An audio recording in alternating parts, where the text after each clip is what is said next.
Everyone, this is Sakshi Rajput and welcome to Udit pharmacy. और आज के इस वीडियो में मैं आपको क्लियर करने वाली हूँ, जैसे कि आपने सुना होगा अभी जो एसएससी फार्मासिस्ट की परमानेंट बेसिस पे जो जॉब आई है, लेकिन अगर कोई डी फार्म का कैंडिडेट है तो उसमें मांगा जा रहा है 2 ईयर का एक्सपीरियंस। ठीक है, 2 ईयर का एक्सपीरियंस मांगा जा रहा है। और जितनी भी जॉब वैकेंसीज मोस्टली निकलती हैं गवर्नमेंट सेक्टर्स में अभी के टाइम पे, जो कि परमानेंट बेसिस पे नहीं होती है, वो कॉन्ट्रैक्ट बेसिस पे होती है, कॉन्ट्रेक्चुअल बेसिस पे होती है।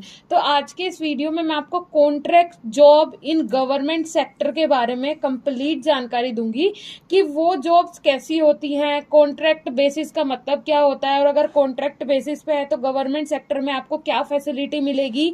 ये सारी चीजें आज के इस वीडियो में मैं आपको क्लियर करने वाली हूँ। सो गवर्नमेंट जॉब जो कॉन्ट्रैक्ट बेसिस पे होती है, मोस्टली एक फार्मासिस्ट की जो वैकेंसी है, जैसे कि मैं देख पा रही हूँ डिफेंस में हो, इंडियन आर्मी में हो, और ज्यादातर रेलवे, अगर रेलवे फार्मासिस्ट की अगर वैकेंसी निकल रही है तो वो सब कॉन्ट्रैक्ट बेसिस पे ही निकल रही है।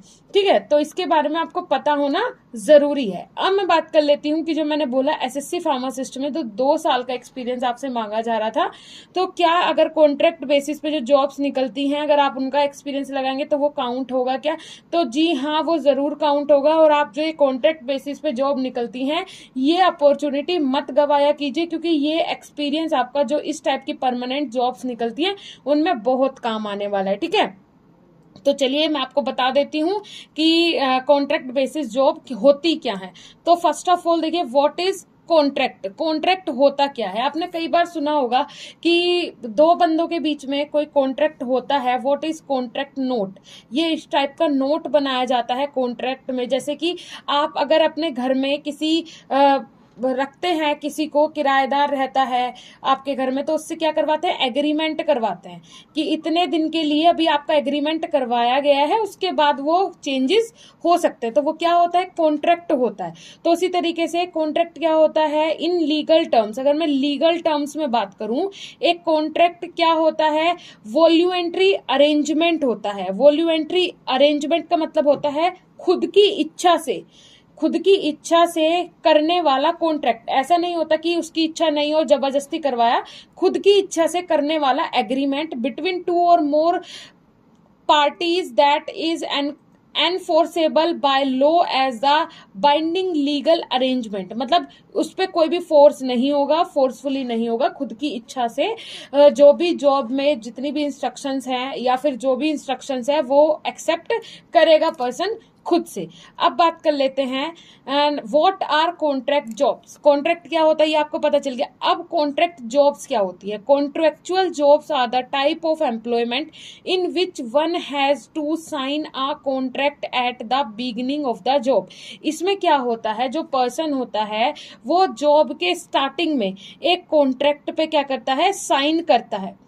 कॉन्ट्रैक्ट पे साइन करता है और उसके बाद ही वो जितनी भी इंस्ट्रक्शन होती हैं उन्हें पढ़ के वो साइन करता है। कॉन्ट्रैक्ट का मतलब क्या होता है कि एक पर्टिकुलर टाइम के लिए।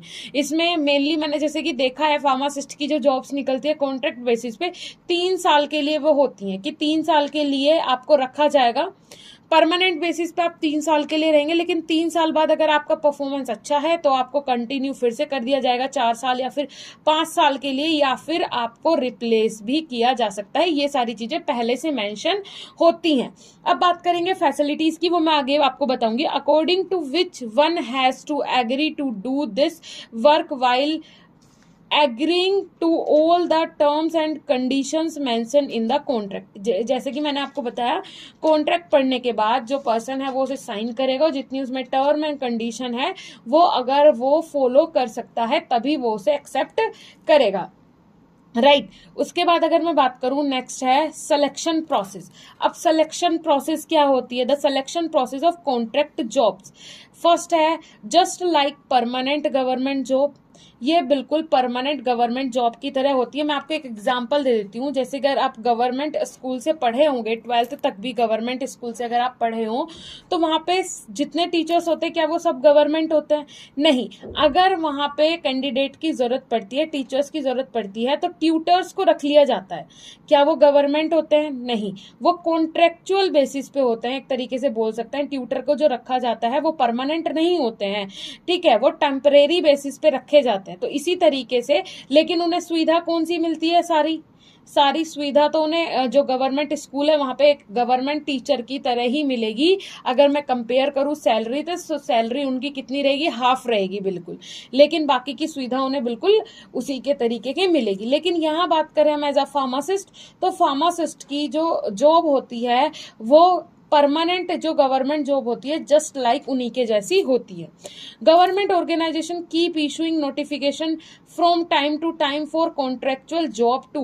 देखिए बहुत सारी कॉन्ट्रेक्चुअल बेसिस पे जॉब्स अभी निकल रही हैं, आप देख भी रहोगे गवर्नमेंट सेक्टर में, मतलब परमानेंट जॉब्स को एक तरीके से स्किप ही कर दिया है। साल में एक बार, 2 साल में एक बार देखने को मिलेगी परमानेंट जॉब, लेकिन ऐसा नहीं है कि जरूरत नहीं होती है, जरूरत होती है। हर महीने, हर 2 महीने में कहीं ना कहीं फार्मासिस्ट की जॉब निकलती ही रहती हैं, बट वो परमानेंट बेसिस पे नहीं होती, वो कॉन्ट्रेक्चुअल बेसिस पे होती हैं। अब ये गवर्नमेंट की क्या पॉलिसी है वो समझ नहीं आता, लेकिन हाँ ये कॉन्ट्रेक्चुअल बेसिस पे होती है।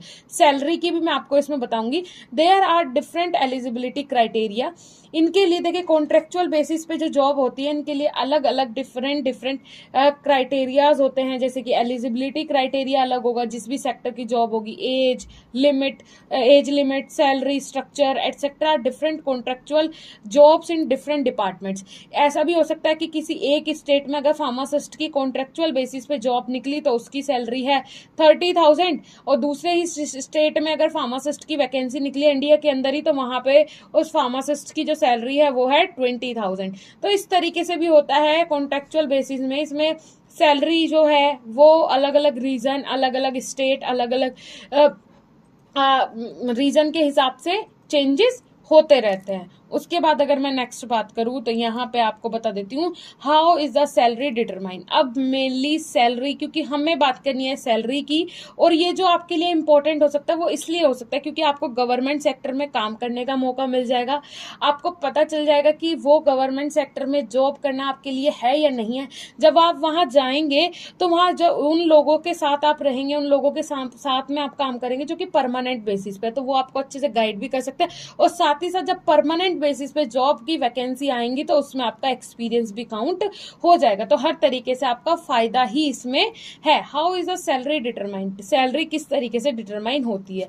Earlier the employer who work on contractual job got very low salary but later when this matter reach to the court. अब देखिए क्या हुआ, जो बंदे कॉन्ट्रैक्ट बेस पे काम करते हैं, एज अ फार्मासिस्ट ही काम करते हैं, लेकिन काम तो वो ऐसे ही करते हैं जैसे कि परमानेंट बेसिस पे जो वहां पे एम्प्लॉय हैं उन्हीं की तरह बिल्कुल काम करते हैं, बट जो उनकी सैलरी होती है वो काफी कम होती है। जो परमानेंट बेसिस पे होते हैं वहां पे फार्मासिस्ट, उनसे बहुत कम सैलरी होती है जो कि कॉन्ट्रेक्चुअल बेसिस पे फार्मासिस्ट होते हैं। लेकिन जब ये जो मैटर है ये जब कोर्ट में गया, lot of discussion was done on it, बहुत सारे डिस्कशन इसके ऊपर हुए क्योंकि दोनों बंदों का काम एक जैसा है। तो कम से कम जब तक उसे अपॉइंट किया गया है 3 साल के लिए अगर किया गया है तो उसकी सैलरी उतनी ही हो जितनी की परमानेंट बेसिस पे जो जॉब है उस एम्प्लॉय की है। Okay, the discussion on the principle of equal pay for equal work was taken and was applicable to all concerned temporary employees. Yes, means देखिए ये आपको समझ में आया, equal pay for equal work, ये देखिए कितना अच्छा ये पॉइंट है। equal pay for equal work, दोनों ही इक्वली काम कर रहे हैं, तो जब तक उसे रखा गया है 3 साल के लिए अपॉइंट किया गया है तो 3 साल तक उसे उतनी सैलरी दी जाए जितना की जो परमानेंट बेसिस पे वहां पे फार्मासिस्ट है उसे दी जा रही है। ठीक है, so as to vest in them in the right to claim wages at par with the minimum of the pay scale of regularly engaged government employee holding the same post। अब देखिए जैसे कि अपने काम के लिए बोल सकते हैं, अपने काम के लिए, अपने अधिकार के लिए जो कॉन्ट्रेक्चुअल बेसिस पे वहां पे एम्प्लॉय हैं उन्हें ये बोलना ना पड़े कि मैं इतना काम कर रहा हूं और मुझे इतनी सैलरी मिलनी चाहिए। उससे पहले ही उन्हें जो उनका जो पे स्केल हो वो रेगुलरली जो गवर्नमेंट एम्प्लॉय हो उन्हीं की तरीके से, उन्हीं के समान होना चाहिए, है ना। और काफी सारे सेक्टर्स में अभी ऐसा होता भी है, और एज अ फार्मासिस्ट ऐसा ही होता है कि अगर जो परमानेंट बेसिस पे वहां पे फार्मासिस्ट काम कर रहे हैं, उनकी सैलरी अगर 30K है, तो अगर आप कॉन्ट्रैक्ट बेसिस पे वहीं पे अपॉइंट किए जा रहे हो तो आपकी सैलरी मिनिमम 25K तो होगी ही होगी, इससे कम नहीं होगी। तो होप सो आपको कॉन्ट्रैक्ट बेसिस पे जो जॉब्स निकलती है उनके फायदे समझ में आ गए होंगे। और इतनी सारी जॉब्स निकलती है कॉन्ट्रैक्ट बेसिस पे, इतनी सारी जॉब्स निकलती है, उनमें आप ट्राई जरूर कीजिए।